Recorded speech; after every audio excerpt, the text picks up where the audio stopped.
Olá a todos, Como todo mundo sabe, meu nome é Alex e vamos começar hoje aqui falando sobre eletrônica básica. Vamos conversar um pouco sobre eletrônica básica. Antes de iniciar, quero dizer que aqueles que ainda fizeram aí não conheceram ainda o curso do professor Urbano Mata, um curso que está disponível aí no YouTube. Eu vou estar pondo ele aqui na descrição, no link da descrição do vídeo, para que vocês possam ter acesso a ele e conhecer mais sobre o curso do professor Urbano Mata, né? Um professor incrível que ensina de uma forma única, né? E assim, eu vou estar fazendo aqui que seria como se fosse um complemento, não longe de ser, no caso, e melhor do que ele ou coisa do tipo, pois eu não entendo totalmente de eletrônica, eu estou ainda iniciando, mas eu gostaria de compartilhar aquilo que sei, né? E para começar, eu vou utilizar também aqui uma analogia, um pouco diferente, para que venha a trazer, um esclarecimento e as pessoas consigam entender melhor aquilo que eu quero passar para vocês, né? Então vamos iniciar aqui pela definição. Olha, eu trouxe essa imagem aqui com esse nome, Rube Goldberg. Rube Goldberg foi um engenheiro que ele decidiu se tornar cartunista e carregava nos seus cartoons um jeito interessante, onde ele fazia todo um movimento, no caso, usava ações de coisas simples para realizar tarefas simples, né? Então era algo muito engenhoso, cheio de ações e detalhes, tudo para poder realizar tarefas simples. Já assistiu Tom e Jerry, né? Por exemplo, já viu aquelas invenções mirabolosas que ele fazia com séries de objetos para poder realizar uma tarefa simples que ele poderia fazer com a sua própria pata, no caso o gato, né? Mas ele utilizava uma série de objetos para poder fazer essa tarefa. Aqui, por exemplo, a gente tem aqui um exemplo da máquina de Rube Goldberg, né, que seria, no caso, aí uma série de objetos que realizam suas ações no um fim único. Eu já compartilhei com um grupo que eu faço parte essa imagem e deixei a seguinte pergunta: olhando para essa série aqui de acontecimentos, qual seria o objetivo desse tanto de objeto aqui no final das contas? Alguns deles disseram que era para acender a luz, né? Outros disseram que era apagar a luz, e alguns usaram até uma versão filosófica para poder dizer sobre o assunto aqui relacionado à eletrônica. Mas, sendo claro, a gente tem aqui uma série de objetos onde a gente vê uma luva de boxe e vê uma bola. Provavelmente a gente já entende que essa luva de boxe derrubou a bola. A bola por si empurrou o pino que por essa corda acionou a porta da gaiola, e a gaiola fez com que o passarinho voasse após abrir a gaiola. Esse passarinho derrubou a bola e outras que estavam também, e essas bolas seguiram seu caminho até derrubar os tijolinhos, fazendo um efeito dominó para derrubar a machadinha, né? Porém, a gente vê que essa machadinha não chegou a cair. E qual seria o objetivo dessa machadinha? Cortar essa linha. Então, se essa linha fosse cortada, essa linha que está prendida aqui no ferro e segue aqui segurando a marreta. Com essa linha sendo cortada, essa marreta desceria sobre essa balança, fazendo com que essa mão aqui descesse. E para quem já conhece, essa lâmpada aqui utiliza um estilo de bocal antigo, que quando puxado, ela acende ou apaga a luz. Nesse caso, como a machadinha aqui ainda não desceu e a luz está acesa, todo esse aparato foi feito para apagar a luz. Essa seria a missão desse aparato, né? Então a gente vê que foi feito um aparato completo apenas para fazer uma tarefa simples. A eletrônica eu defino com essa imagem porque na eletrônica funciona dessa forma. A gente tem muitas tarefas simples que o ser humano consegue fazer, né? Porém, com a eletrônica é possível utilizar componentes e recursos que a eletrônica nos dá para poder realizar tarefas simples e sem tornar cansativa, porque para o ser humano pode ser simples, mas fazer isso várias vezes ou ter que ficar preso por tempos para poder fazer certos tipos de serviços ou tarefas, isso traz um cansaço. Então aqui a gente vê uma tarefa única por esse sistema aqui, que seria apagar a luz, e uma vez que ela realizou esse processo, não seria possível reiniciar novamente aqui, pois a linha já estaria cortada, a não ser que amarrasse nova linha, pegasse novamente o passarinho, botasse dentro da gaiola, voltasse a bola e o restante tudo para os seus lugares para poder reiniciar. Aí você pode dizer assim, mas para que fazer isso tudo? Não é mais fácil ir ali e apagar a luz diretamente? Sim, é mais fácil ir ali e apagar a luz diretamente. Mas isso aqui em uma tarefa grandiosa, né? No caso, uma escala grandiosa. Agora, imagine isso em um equipamento eletrônico onde o objetivo inicial seria apenas movimentar um motor que está lá no centro e o motor é minúsculo, né? E como você faria isso com precisão, né? Então, é possível fazer isso através do equipamento eletrônico, de todos os componentes organizado mais ou menos nessa forma aqui, né? Então, assim como ali a gente utilizou componentes, né, que componentes no caso assim, a bota, a machadinha que corta, né, a bolinha que rola, os tijolinhos em efeito dominó. Na eletrônica a gente tem aqui componentes e cada componente tem uma função específica, e essas funções, cada função que cada componente aqui exerce, ela traz um benefício, e sabendo utilizá-la, assim como daquele esquema lá anterior de Rubik Goldberg, botando na posição correta, aqui colocando os componentes na posição correta, a gente consegue também trazer alguma utilidade para eles, né? Só que assim, como funciona a eletricidade, né? Quem assistiu lá o curso do professor Urbano Mata, ou quem assistir, caso tiver alguma dúvida após esse vídeo, vai entender melhor o que eu falar nesse vídeo, mas aqueles que ainda não tiver assistido ainda, poderá ter uma grande ideia através desse vídeo, né? Vamos começar assim então, né? Como funciona a eletricidade? A gente tem aqui a tabela periódica que a gente aprende durante o ensino médio, né? A gente tem sobre a tabela periódica. E o que tem a ver a tabela periódica com a eletrônica, né? A tabela periódica, ela nos mostra que tudo que foi criado, né, por Deus no mundo possui átomos, né? E aqui nessa tabela periódica está todos os átomos, todas as moléculas que foram encontradas na Terra ou até fora da Terra em meteoritos que caíram, né? Então a gente vê aqui uma tabela com vários integrantes, várias moléculas, né? Vários componentes, vamos botar assim, que são encontrados em algum, vamos dizer, objeto ou em alguma matéria, enfim.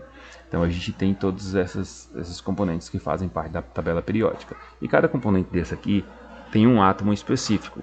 E o que o átomo tem a ver com a eletrônica? O átomo tem tudo a ver porque ele trabalha ele é formado, vamos dizer assim, por prótons, elétrons e nêutrons, né? Então a gente tem aqui uma figura, né, de um átomo, onde a gente tem o núcleo dele composto por nêutrons e também por prótons. E a gente tem ao redor dele alguns, vamos botar assim, círculos, né, ou aros, não sei como se dá o nome disso aqui, anéis, que seja, com algumas moléculas nela, que seria os elétrons. Aí a gente vê aqui nesse átomo mesmo alguns elétrons distribuídos de algumas formas. E isso aqui tem tudo a ver com a eletrônica. Por quê? A gente tem aqui, por exemplo, 5 átomos diferentes, cada um com sua particularidade, e a gente vai conversar sobre eles.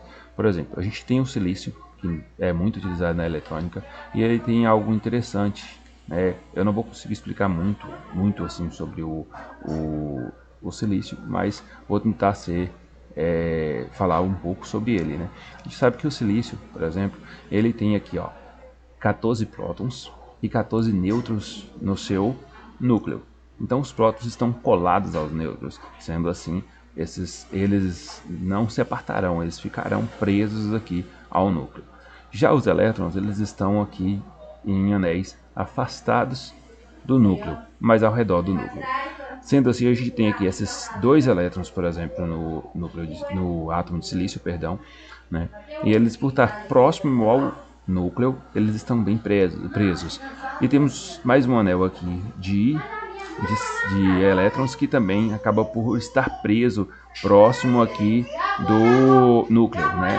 Mas a gente tem um último anel que é tido como uma ligação covalente, vamos botar assim, eu não me lembro esses nomes, mas enfim, onde nele a gente tem aqui quatro elétrons. E esse número aqui de 4 elétrons deixa esse átomo, no caso, bem equilibrado. Sendo assim, fica um pouco difícil desses elétrons se soltarem dessa área aqui para ter algum tipo de serventia na eletricidade, vamos botar assim, pelo menos o átomo de silício sozinho, né? Então eles não vão se soltar facilmente. Já no de cobre, a gente vê que ele é um número diferenciado. A gente vê que tem 29 prótons, 35 nêutrons e 29 elétrons. Vocês podem ver que o número de prótons em um átomo bem equilibrado, né, que normalmente são equilibrados, é o mesmo de elétrons. Porém, os prótons eles ficam ligados aos nêutrons e fica aquecendo o núcleo. Então, os prótons eles não vão sair do átomo, né? Já os elétrons a gente vê que estão ainda aqui nos anéis, como foi falado aqui antes, e a gente vê aqui, ó, que no caso do cobre a gente tem apenas um elétron na sua ligação covalente, aqui no seu anel covalente, vamos botar assim. Posso estar falando besteira, mas me perdoe aí. Enfim, e esse átomo, ou esse elétron aqui nesse átomo, aqui nessa ligação, nesse anel covalente, ele fica um pouco instável, já que não há outros para trazer para ele uma estabilidade. Então, ao esses elétrons se movimentarem, esse elétron aqui acaba se soltando facilmente. Devido à sua instabilidade, ele acaba se soltando facilmente. E esse elétron pode estar indo para outros átomos que estão próximos dele. Muito próximos, né? Então, o cobre, por esse motivo, o cobre ele é um excelente condutor de eletricidade, devido a esse elétron conseguir se movimentar com mais facilidade. O oxigênio, por sua vez, ele é basicamente igual ao silício, né? A gente tem aqui, ó, também em seu núcleo aqui 8 prótons, 8 nêutrons, né?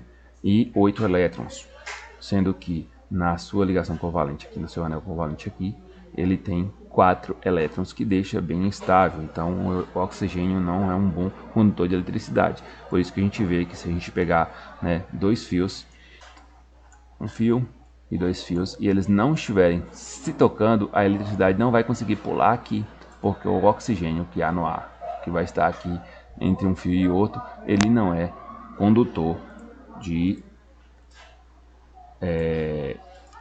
eletricidade, né? O sódio também. O sódio ele parece muito com o cobre, né? A gente vê aqui, ó, que em seu núcleo a gente tem um total de 11 prótons, 11 nêutrons e 11 elétrons, né? Sendo que um elétron na sua ligação covalente aqui, ele está desestável. Então a gente vê que o sódio ele é um bom condutor de eletricidade.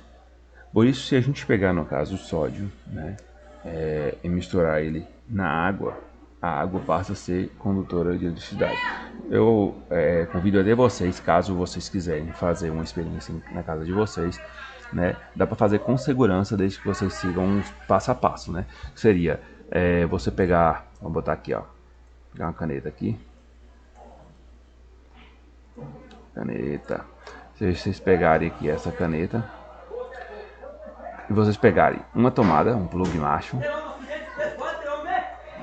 e dos dois fios que sair aqui do plug macho, você sair um fio, levar direto aqui a uma lâmpada.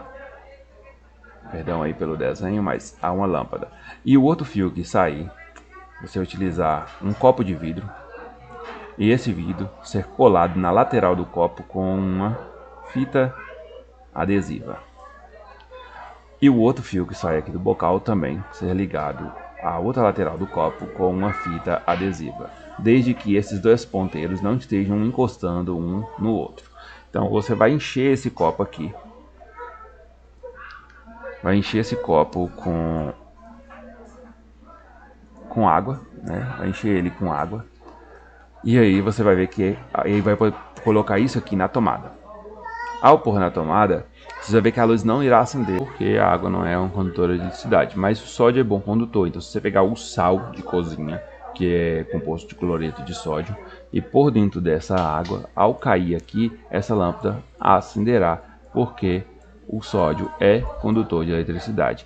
Então, dá para fazer essa experiência aqui em casa com segurança, desde que você faça dessa forma. Você vai perceber que só por ter adicionado átomos de sódio que possuem em sua ligação covalente aqui uns elétrons livres, né, ele irá conseguir fazer o trabalho aqui parecido com o do cobre do fio, e aí conseguirá transmitir a eletricidade e a luz se acenderá, ok?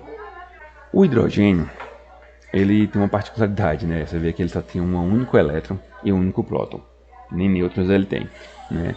E aí a gente vê aqui que os elétrons, o elétron dele está numa ligação aqui, ele solto, né? Então a gente tem um elétron, no caso aqui, no seu anel covalente, sua ligação covalente, perdão, e esse elétron, né, ele poderia ser um elétron livre, porém ele está muito próximo do núcleo, e como aqui o próton ele tem um sinal positivo, vamos botar assim, né, uma polarização positiva, e o elétron ele é negativo, então a atração dos dois não deixa que ele fique solto, então ele acaba não sendo um bom condutor de eletricidade. Por que preciso saber de átomos para estudar eletrônica, né? Vamos lá. Porque tudo que existe, né, é composto por átomo. Como a gente pode ver aqui, a composição química de um corpo humano, por exemplo, ele é composto por esses átomos aqui, ó, oxigênio, carbono, hidrogênio, azoto, ferro, magnésio, flúor, iodo, cloro, sódio, enxofre, potássio, fósforo e cálcio. É claro que assim, alguns desses são encontrados com mais facilidade no corpo humano, por exemplo, o oxigênio, né? A gente sabe que o pulmão ele capta e aí ele transmite para o restante do corpo humano todo. Então o oxigênio é encontrado no corpo do ser humano, com 65% do corpo humano é de um átomo de oxigênio. Mas a gente vê que também temos aqui carbono. O carbono, a gente sabe que o corpo humano ele respira oxigênio e ele solta óxido de carbono. Então o carbono ele é encontrado no corpo humano, né, em 18% no total, então é 65% mais 18%. Mas também é encontrado o hidrogênio e o azoto. E como vocês podem ver, a soma disso tudo aqui, né, dá um total de 96%. 96% dos átomos são esses aqui do corpo humano: oxigênio, carbono, hidrogênio e azoto. Porém, a gente tem ainda ferro, magnésio, flúor, sódio, cloro, iodos, cálcio, fósforo, potássio e enxofre no corpo humano, sendo que nessa totalidade o fósforo tem mais, não, na verdade o cálcio tem mais, que são os ossos, né? O fósforo que também faz parte dos ossos também, potássio que também é encontrado nos ossos. Aí a gente tem aqui enxofre, sódio, cloro e magnésio. E temos vestígios de ferro, flúor e iodo. Enfim, então a gente pode ver que tudo é composto por átomos. Essa, vamos botar, que seria a assinatura de Deus nas coisas, vamos botar assim, né? Seria a matéria-prima que Deus utilizou aí para produzir as coisas do que existe no mundo. Então a gente tem aí esse monte de átomos só no corpo humano, e tudo tem átomos, né? Então, como a gente sabe, né, como eu falei, o que movimenta nos átomos são os elétrons, né? Esses elétrons são os que se movimentam nos átomos. Os prótons e os nêutrons ficam presos aos seus núcleos. Então, quem faz o caminho são os elétrons que se movimentam, né? Por isso, a gente tem aqui o nosso, né, na eletrônica, o nosso ator principal, que são os elétrons. Então, tendo aqui o nosso ator principal, que é os elétrons, né, a gente sabe que aonde tem átomos vai ter que ter elétrons, mas tem que ter os prótons. Então, vamos imaginar aqui um fio de cobre, né, onde o fio de cobre ele tem aqui os seus prótons e elétrons no seu fio de cobre, né, e ele está ligado a uma pilha, vamos botar assim, que tem o seu polo negativo, onde tem um excesso de elétrons. E do outro lado, a gente tem aqui o polo positivo, onde tem excesso de prótons, então a deficiência de elétrons. Então, como funciona a energia e por que a eletrônica quem estuda eletrônica precisa entender sobre átomos. Porque é essa movimentação dos elétrons que vai causar, né, o movimento que a gente vai poder aproveitar na eletrônica. Vamos ver aqui, ó. Por exemplo, quando a gente tem aqui um excesso de elétrons de um lado e um excesso de prótons do outro, ao pegar um fio que possui prótons e elétrons aqui, né, conector de um lado negativo e conector do lado positivo, os elétrons, como a gente sabe, né, o menos com mais, né, no caso, então, os opostos se atraem. Então, os negativos vão ser atraídos pelo positivo. E como ele consegue se movimentar, esse elétronzinho vai sair daqui para vir para cá. Aí você me pergunta, por que então esse positivo, né, que seria os prótons, não sai daqui para aqui, por exemplo? Porque os átomos, dos átomos é a única coisa que se movimenta os elétrons. Por isso dá-se o nome eletricidade, pelo movimento dos elétrons. Então, já que esse não sai, esse vai ficar parado em seu lugar e os elétrons vão se movimentar. Então, esse elétron que está aqui, ele vai sair daqui e vir para cá. Ao fazer isso aqui, a gente vê que esse átomo aqui ficou deficiente de elétron. Então, esse elétron que está daqui, ele vai se movimentar para cá. E assim, já aconteceu, no caso, um movimento de elétron. E esses elétrons aqui irão fazer a mesma coisa. E é claro que, já que esse aqui ia ficar sem, um elétron que se encontrava aqui, desceu para aqui. E isso vai acontecer até que haja um equilíbrio, ou seja, aqui, que tinha bastante excesso de elétrons, passe a ficar normal sem ser com excesso, e o daqui que tinha deficiência passa a ficar normal sem ser com deficiência, né?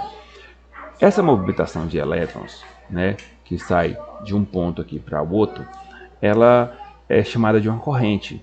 Vamos botar assim, se você tem um rio, né, e a água sai desse ponto aqui, a água sai vindo daqui, essa seria a corrente do rio, seria o fluxo que o rio segue.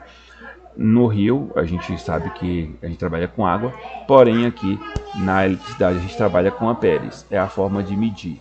Ampere se dá a uma pessoa que criou isso, né, e tinha um sobrenome de ampere, então ganhou-se esse nome, a medição de corrente. Então, amperes, vamos lá. Um ampere, ele é equivalente a 6 quintilhões 420,424 de elétrons, né, por segundo. Ou seja, quer dizer que quando você tem uma corrente de 1 ampere, quer dizer que pelo um fio desse aqui, vamos supor, se isso aqui é um só elétron, imagine aí que se a gente tem a corrente de elétron, quer dizer que esse movimento que sai daqui para cá ocorre com 6,4 quintilhões de elétrons. São muitos elétrons se movimentando ao mesmo tempo de um lado para o outro, né? Ó, uma pilha alcalina, por exemplo, ela tem de 1.800 a 2.600 miliamperes, ou seja, 1,8 ampere a 2,6 ampere de elétrons dentro dela, né? Que seria o que? A diferença que tem de um lado para o outro, vamos dizer isso, né? Mais ou menos. E aí tem toda essa quantidade aqui de elétrons. O que é que dá 1.800 a 2.600 miliamperes? Seria a mesma coisa de botar 1,8 ou 2,6 vezes 6,424 quintilhões, né? Ou seja, 6 quintilhões, 424 quadrilhões e assim por diante, né? De elétrons. São muitos elétrons se movimentando dentro de um fio, né? Se você, por exemplo, pegar uma pilha alcalina ligando de uma ponta para a outra. Só para a gente ter uma ideia, eu fiz o cálculo aqui, ó. 1,8 vezes 6,4 quintilhões dá aproximadamente 11 quintilhões, 563 quadrilhões e 200 trilhões de elétrons se movimentando. Já nesse aqui de 2,6 vezes os 6,4 quintilhões, quer dizer que a gente tem 16 quintilhões, 702 quadrilhões e 400 trilhões de elétrons se movimentando num fio, isso em um segundo. Ou seja, imagine aí o que uma pessoa poderia fazer com um rio que tivesse, no caso ali, no seu... esqueci como se diz o nome para um rio, mas enfim, né, ali no berço do rio, no colo do rio, não sei o nome que se dá aquele não, enfim, no rio ali, correndo um excesso de água. O que essa água não conseguiria fazer né? Se eles fossem ali na sua ponta ali uma roda d'água, algo que conseguisse pegar o movimento da água para poder transformar em uma energia mecânica, né? É muita água, é muita água. Então aqui a gente eles viram no caso aqui uma possibilidade, onde eles estavam vendo uma quantidade enorme de elétrons correndo de um ponto para outro em apenas um segundo e não poderia perder. Então quando a gente vê aqui, ó, por exemplo, uma pilha que tem uma pilha alcalina, então vamos supor aí que ela tenha uma dessas duas medidas. Ao ligar aqui um fio de uma ponta para outra, quando liga aqui, ó, de um lado e de outro, você não tem nenhum tipo de resistência, tem um caminho aberto. Então nesse momento aqui, essa quantidade aqui ou essa aqui de elétrons vai correr por esse fio de um lado para o outro rapidamente para poder fazer o que? Igualar isso aqui, deixar isso aqui sem deficiência e deixar isso aqui, ou sem deficiência não, sem excesso, e deixar isso aqui sem deficiência, fazendo com que os elétrons entrem em equilíbrio. Então, essa movimentação rápida dos elétrons de um ponto para outro vai causar aqui, no caso, um superaquecimento. Imagine aí uma ponte que foi construída para suportar uma quantidade de pessoas passando por cima dela, e só para poder manter um equilíbrio, passou-se milhares, centenas de milhares, milhões de pessoas por ela para poder manter um equilíbrio. Essa passagem vai sobrecarregar o transporte, né, o lugar de transporte aqui, e ele irá sofrer com isso. No caso da ponte, ela será degradada. Nesse caso aqui, vai depender da espessura do fio, que suporte ou não a quantidade de elétrons correndo, ele irá esquentar e se romper. Então, por isso que em instalações elétricas é preciso ter uma ideia da quantidade, da espessura que vai ser utilizada do fio para poder ser usado de acordo com a carga que vai ser usada. Senão pode ocorrer uma sobrecarga e os fios aquecerem, pode até trazer chama na casa, né? Olha, onde entra a eletrônica nisso tudo, né? Como eu falei, em um rio é possível aproveitar o seu fluxo para pegar dele ali e transformar em energia mecânica, né? Então antigamente já utilizava-se, por exemplo, a roda d'água, onde o rio passava e conseguia trazer um movimento a essa roda, né? E essa roda transmitia através do seu eixo uma energia mecânica para o outro lado, onde poderia ser aproveitada, seja em casas de farinha, seja para poder gerar energia e muitas outras utilidades. Então existia essa forma, onde a água passava por baixo e fazia com que a roda girasse, mas também existia uma forma diferenciada, onde eles pegavam o rio em sua parte mais alta e trazia através de algum tipo de duto a água do rio, e ela caía sobre a roda d'água, e à medida que ela ia enchendo, ela forçava a roda a girar, trazendo também uma energia mecânica ao seu eixo, e essa energia era transferida para um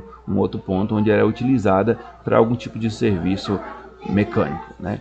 Então, aonde entra a eletrônica nisso tudo, ao ver a quantidade de elétrons se movimentando, viu-se a possibilidade de utilizar o movimento, né, desses elétrons para poder transformar esse movimento desses elétrons em algum tipo de energia através de um eixo, né, vamos botar assim, através de um ponto. Então, foi aí que se criaram os componentes eletrônicos.